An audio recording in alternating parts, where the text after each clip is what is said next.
عبد الرحمن نے چند روز تک اپنے لشکر کے ساتھ نبرہ کے مرکزی شہر کے نواح میں قیام کیا۔ اس کے بعد اپنے سالاروں سے صلاح مشورہ کرنے کے بعد اس نے شنتیماریہ پر حملہ آور ہونے کا فیصلہ کر لیا۔ شنتیماریہ میں امیر عبد الرحمن کے دادا عبداللہ کے دور سے باغی اپنی خود مختاری کا اعلان کر چکے تھے، اور امیر عبد الرحمن ان باغیوں کو کسی صورت برداشت کرنے کے لیے تیار نہ تھا۔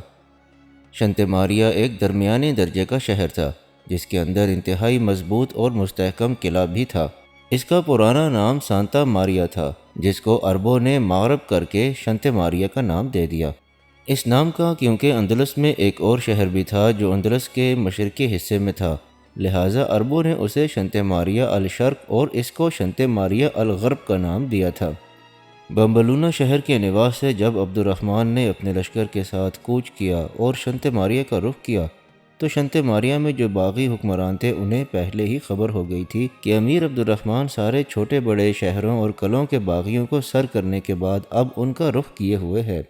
اس لیے آس پاس کے چھوٹے بڑے شہروں اور قلعوں کے اندر ان کے جو حمایتی تھے انہوں نے انہیں اپنی مدد کے لیے طلب کر لیا۔ شہر کے اندر ایک خاصی بڑی طاقت اور قوت جمع کر لی گئی اور یہ فیصلہ کر لیا گیا کہ وہ شہر کے اندر محصور رہ کر امیر عبد الرحمن کا مقابلہ کریں گے۔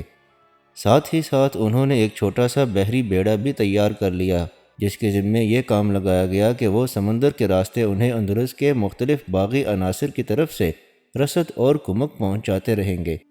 شنتیماریہ چونکہ سمندر کے کنارے تھا اور اس کی فصیل جس کا محیط کافی زیادہ تھا ساحل سمندر تک گئی ہوئی تھی، باغیوں نے یہ فیصلہ کیا کہ فصیل کا وہ دروازہ جو سمندر کی جانب تھا، اس دروازے کے ذریعے اس بحری بیڑے سے رابطہ رکھا جائے گا جس کے ذمے شنتیماریہ کے باغیوں کو رسد اور کمک پہنچانے کی ذمہ داری سونپی گئی تھی۔ امیر عبد الرحمن کو بھی اس کے مخبر اور طلایہ گر اطلاعات فراہم کر رہے تھے کہ شنتیماریہ والوں نے نہ صرف یہ کہ اپنے شہر اور قلعے کے اندر ایک بہت بڑی طاقت اور قوت جمع کر لی ہے، ساتھ ہی انہوں نے ایک خاصا بڑا بحری بیڑا بھی تیار کر لیا ہے۔ وہ بحری بیڑا سمندر کے راستے سے انہیں رسد اور کمک پہنچاتا رہے گا۔ اس طرح وہ محاصرے کو طول دیر کر مسلمانوں کو اس قدر تھکا مارنا چاہتے تھے کہ وہ تھک ہار کر شہر کا محاصرہ ترک کر کے واپس جانے پر مجبور ہو جائیں۔ شنتیماریہ پہنچ کر امیر عبد الرحمن نے سمندر کے بالکل مخالف سمت اپنے لشکر کے ساتھ پڑاؤ کیا۔ جس وقت خیمے نصب ہو گئے تو لشکر کا ایک حصہ چوکس اور مستعد کر دیا گیا، باقی لشکریوں کو آرام کرنے کا موقع فراہم کیا گیا۔ اگلے روز امیر عبد الرحمن نے سارے چھوٹے بڑے سالاروں کو اپنے خیمے میں طلب کر لیا تھا تاکہ شنتیماریہ پر حملہ آور ہونے کے لیے منصوبہ بندی کی جائے۔ جب سارے سالار خیمے میں جمع ہو گئے تب امیر عبد الرحمن انہیں مخاطب کر کے کہنے لگا، عزیزان دیرینہ، جیسا کہ میرے مخبر اور طلایہ گر بتا چکے ہیں کہ شنتیماریہ کے اندر ہمارا مقابلہ کرنے کے لیے ایک بہت بڑا لشکر جمع کیا جا چکا ہے اور انہوں نے تہیہ کر رکھا ہے کہ وہ محصور رہ کر ہمارا مقابلہ کریں گے اور شہر کا دفاع کریں گے۔ دوسرا اہم پہلو جس کی وجہ سے شنتیماریہ کے حکمرانوں اور لشکریوں کے لوگوں کو بھی ایک طرح کی تقویت حاصل ہے، وہ یہ کہ انہوں نے ایک بحری بیڑا تیار کر لیا ہے جو فرانس کے علاوہ دوسری مختلف سمتوں سے جہاں لوگ ان کے حق میں ہیں وہاں سے انہیں رسد اور کمک فراہم کرتا رہے گا۔ شنتیماریہ کے باغی یہ سمجھ بیٹھے ہیں کہ جب انہیں سمندر کی طرف سے برابر رسد اور کمک ملتی رہے گی تو محاصرہ طول پکڑے گا، جس کی وجہ سے وہ ہمیں اس قدر تھکا دیں گے کہ ہم محاصرہ اٹھا کر واپس جانے کے لیے تیار ہو جائیں گے۔ لیکن ہم نے ان پر ثابت کرنا ہے کہ نہ ہی ہم اس محاصرے کو طول پکڑنے دیں گے، نہ ہی شہر کے اندر جو لشکر ہے اسے موقع فراہم کریں گے کہ وہ ہمیں تھکا مارے۔ تیسرا پہلو یہ کہ نہ ہی بحری بیڑے کو اجازت دیں گے کہ وہ ضرورت کے وقت شہر میں مقیم باغی لشکر کو ضروریات کا سامان فراہم کر سکے۔ یہاں تک کہنے کے بعد عبد الرحمن رکا، پھر اپنی بات کو آگے بڑھاتا ہوا کہنے لگا، میرے عزیز ساتھیوں، اس وقت شہر پر حملہ آور ہونے اور بلا تاخیر اس کو فتح کرنے کے لیے جو تجویز میرے ذہن میں ہے وہ میں تمہارے سامنے پیش کرتا ہوں۔ اگر تم میں سے کوئی اس میں رد و بدل کرنا چاہے اور تبدیلی میں افادیت ہوئی تو اس پر عمل کیا جائے گا۔ سب سے پہلے لشکر کا ایک چھوٹا سا حصہ علیحدہ کر کے پڑاؤ میں رکھا جائے گا۔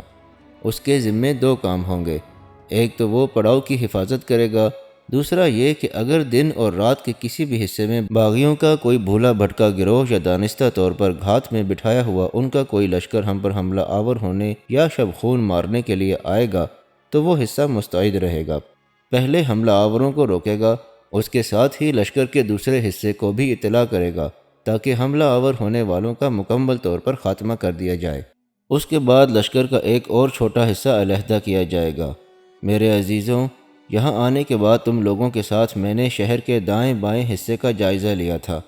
اس کے بعد ہم نے سمندر کی مخالف سمت پڑاؤ کیا تھا۔ میں نے بھی دیکھا اور تم نے بھی جائزہ لیا کہ سمندر کے کنارے اونچی نیچی چٹانوں کے علاوہ چھوٹی چھوٹی چٹانیں بھی ہیں جو دشمن کے بحری بیڑے کو مار بھگانے کے لیے ہمارے لیے بڑی سود مند ثابت ہو سکتی ہیں۔ لشکر کا دوسرا حصہ جو ہم علیحدہ کریں گے وہ سمندر کنارے کی انہی چٹانوں اور چھوٹی چھوٹی پہاڑیوں کے اندر گھات میں بٹھا دیں گے۔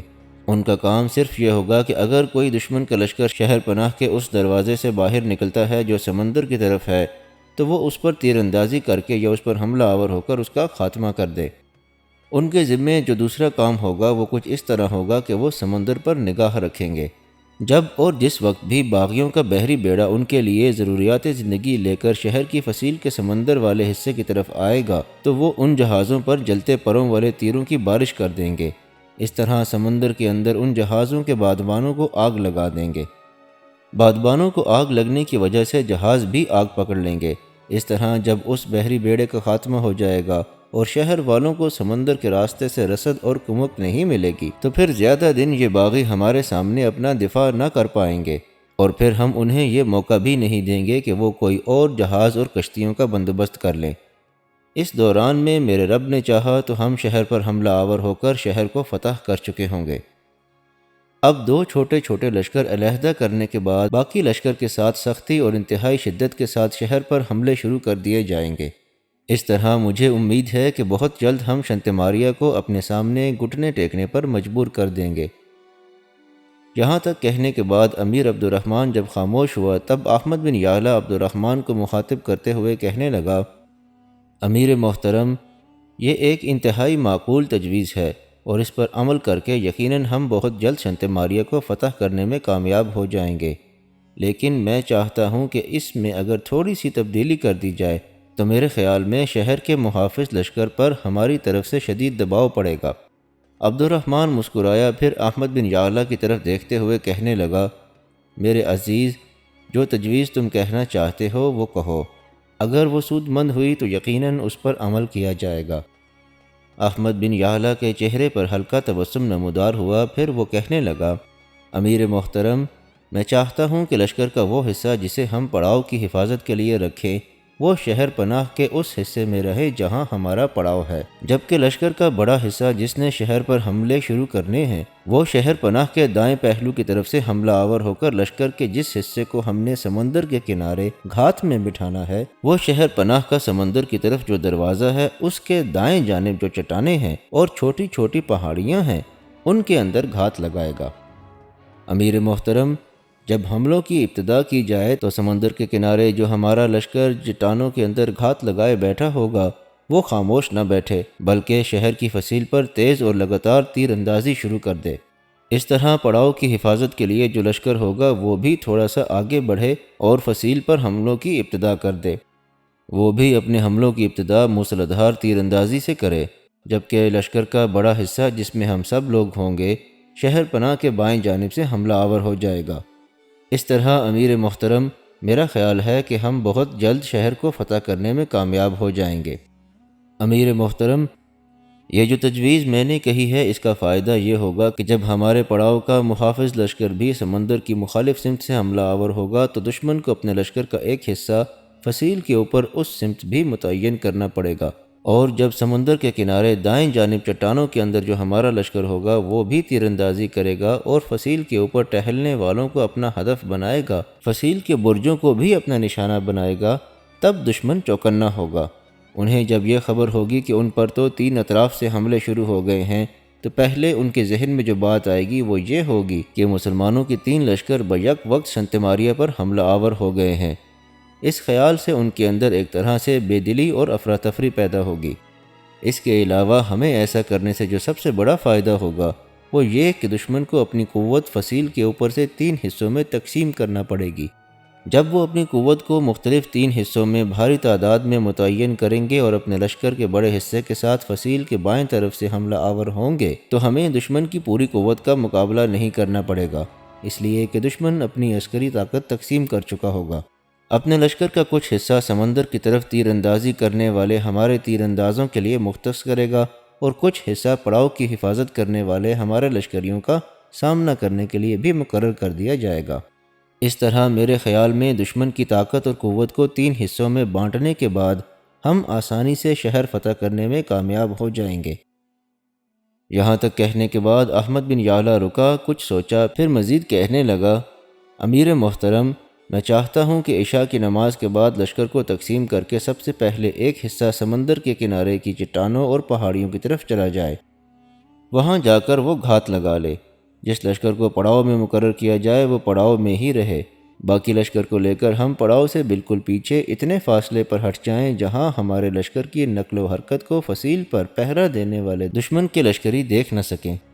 پھر وہاں سے کاوا کاٹتے ہوئے ہمارے لشکر کا بڑا حصہ شنتماریہ کے بائیں پہلو کی طرف چلا جائے، لیکن شہر کی فصیل کے قریب نہیں آئے، شہر سے اتنے فاصلے پر رہے جہاں سے فصیل پر پہرا دینے والے انہیں نہ دیکھ سکیں۔ جب ایسا ہو چکے تب امیر محترم سب سے پہلے سمندر کے کنارے گھات لگانے والا ہمارا لشکر حرکت میں آئے۔ پہلے وہ چند جلتے پروں والے تیر فضا میں بلند کرے، اس کے بعد شہر کی فصیل پر بڑی تیزی سے تیر اندازی کرنا شروع کر دے۔ فصیل کے اوپر پہرا دینے والے محافظ جو برجوں کے اندر ہوں گے انہیں اپنا ہدف بنائے۔ جلتے پروں والے یہ تیر ہمارے اس لشکر کے لیے اشارہ ہوگا جو پڑاؤ میں ہوگا کہ سمندر کے کنارے کا ہمارا لشکر اپنے کام کی ابتدا کر چکا ہے۔ یہ اشارہ پا کر ہمارا پڑاؤ والا لشکر بھی فضا کے اندر آتشی تیر چلائے گا۔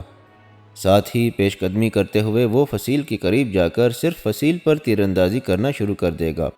جب پڑاؤ کا لشکر فضا کے اندر آتشی تیر چلائے گا تو وہ ہمارے لیے اشارہ ہوگا کہ سمندر کے کنارے والے لشکر کے علاوہ پڑاؤ میں جو لشکر ہے وہ بھی دشمن پر تیر اندازی شروع کر چکا ہے۔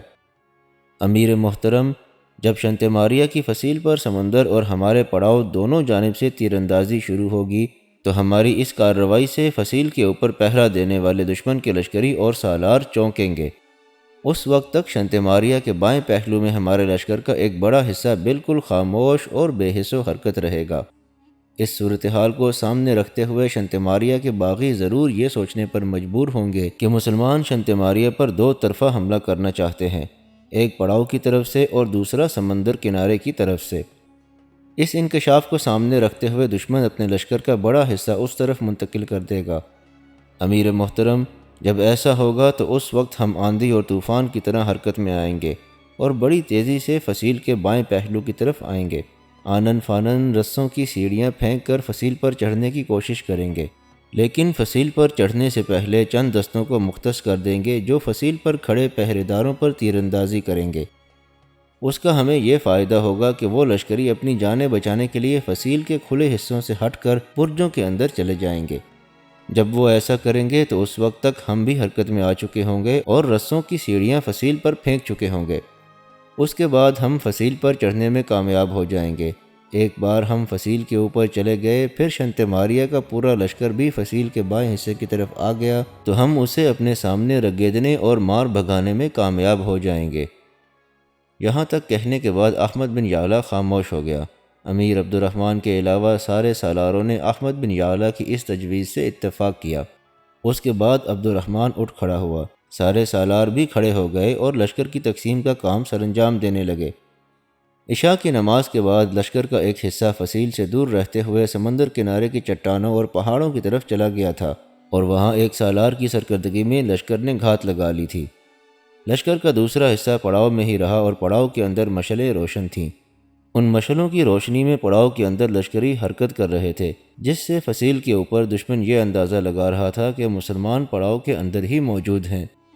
جبکہ لشکر کا تیسرا اور بڑا حصہ ایک دم پڑاؤ سے پیچھے ہٹا، کافی فاصلے پر دور چلا گیا۔ اس کے بعد اس لشکر نے دائیں جانب رخ موڑا۔ اس لشکر میں امیر عبد الرحمن اور احمد بن یعلا کے علاوہ دیگر سالار بھی تھے۔ ایک لمبا چکر کاٹتے ہوئے عبد الرحمن اور احمد بن یعلا اس لشکر کو شنتماریہ کی فصیل کے بائیں جانب لے گئے تھے۔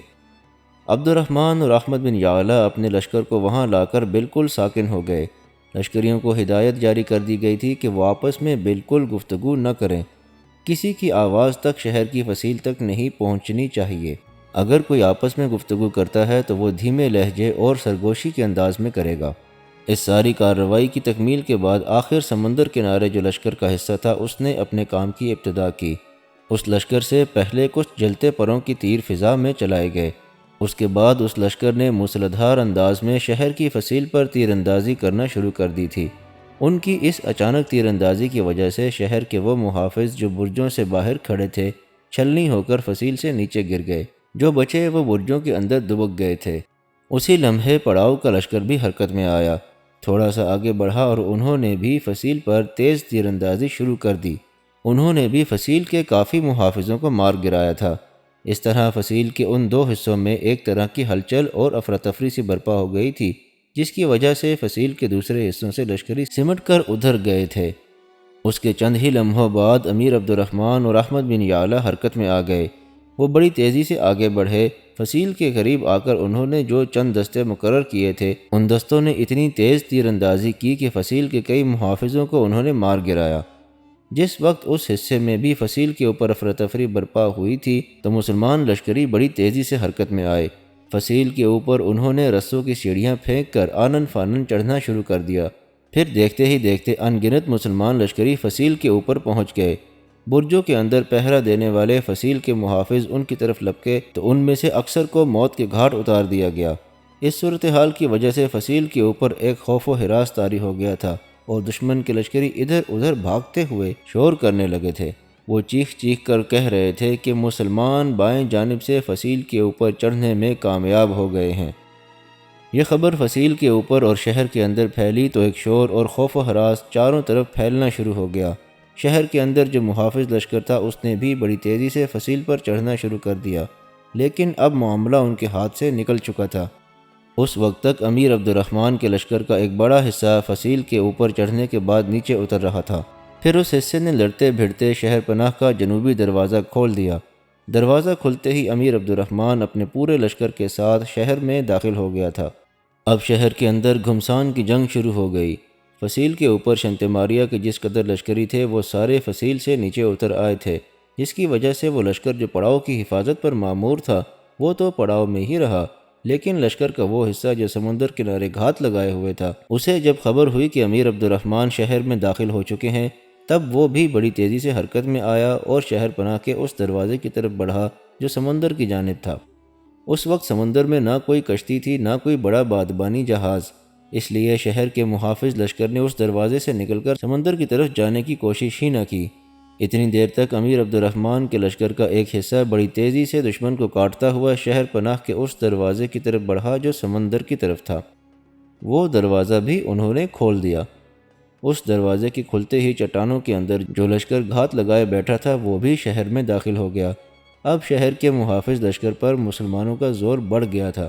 چاروں طرف سے باغیوں کا قتل عام شروع ہو گیا۔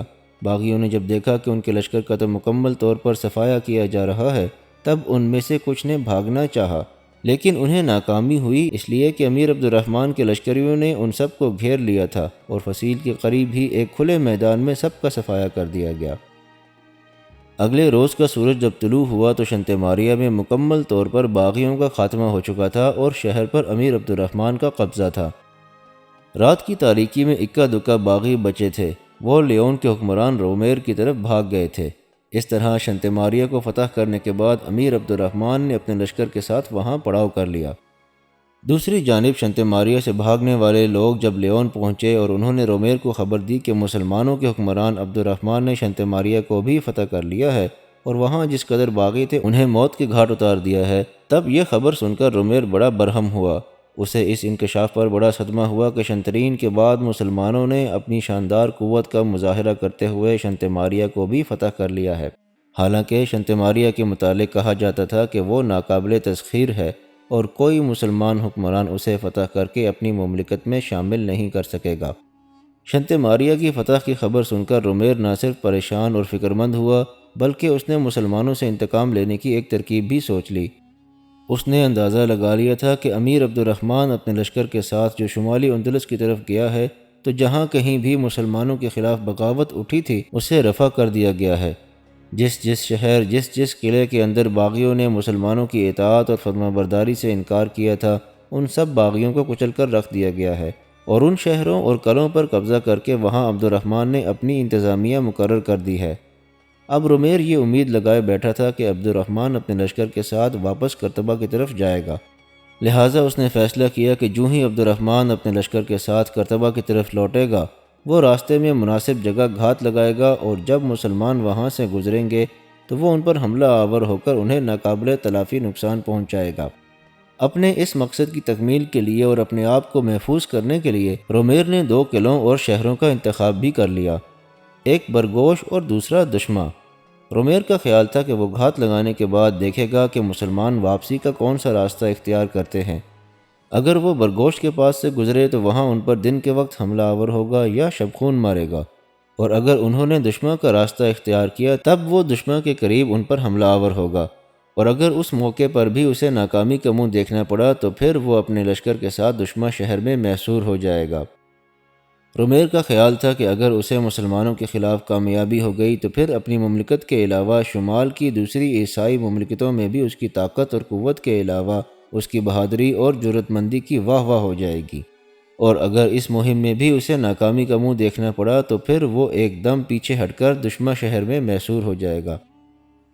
رومیر نے اپنے ذہن میں یہ بات بھی بٹھا رکھی تھی کہ امیر عبد الرحمن کیونکہ اس وقت اپنے لشکر کے ساتھ واپسی کا سفر کر رہا ہوگا اور کرتبہ کی طرف جا رہا ہوگا، تو اس کے سالار اور لشکری بڑی بے چینی سے یہ خواہش کر رہے ہوں گے کہ واپس اپنے اپنے گھروں کو جائیں، لہٰذا عبد الرحمن دشمن کا محاصرہ کرنے کی زحمت نہیں اٹھائے گا، اس وجہ سے رومیر اپنے آپ کو محفوظ کر لے گا۔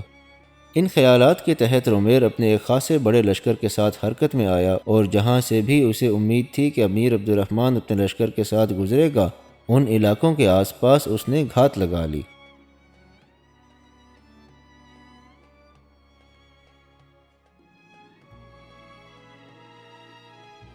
اگر آپ کو یہ ویڈیو پسند آئی ہو تو اس کو لائک اور شیئر ضرور کیجیے گا، اور چینل کو سبسکرائب بھی کر لیجیے گا تاکہ آئندہ آنے والی تمام ویڈیوز آپ کو باقاعدگی سے مل سکیں۔